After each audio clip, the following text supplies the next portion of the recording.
mūsu eksistence ir par mūsu lēmumiem, jo tikai tas, ko mēs nolēmjam darīt, tas arī notiek no mūsu puses. Tātad mūsu fizikā ir nepieciešami lēmumi, lai mēs viņus izpildītu un lai kaut kas arī notiktu. Sveiki, es esmu Dzintra Liepa, neirolingvistiskās programmēšanas speciāliste, un manās sesijās mēs varam izstrādāt scenāriju, kā būtu, ja tu būtu pieņēmis konkrēto lēmumu, kuru tu vilcinies pieņemt, un sajust, ieiet tajā sajūtā, kā ir tad, kad tu viņu esi pieņēmis, kad jau viss ir noticis, un iegūt sev to pozitīvo lādiņu, kas tevi varētu izkustināt no šī brīža stagnācijas. Varbūt stagnācija tev ilgst jau mēnesi, gadu, vai varbūt pat 10 gadus, un tu joprojām neesi nolēmis, ka tev šī izvēle ir nepieciešama.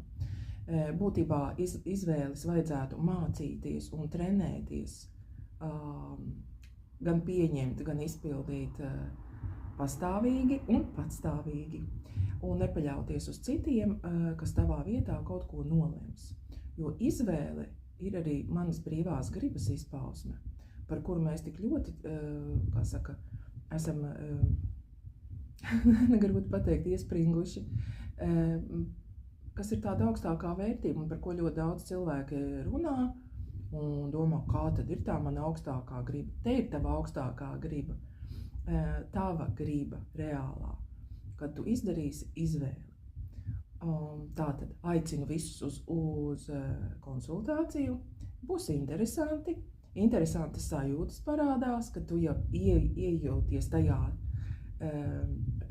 vietā, tēlā, un tu pieņem to identitāti, tā cilvēka identitāti, kurš jau to ir izdarījis.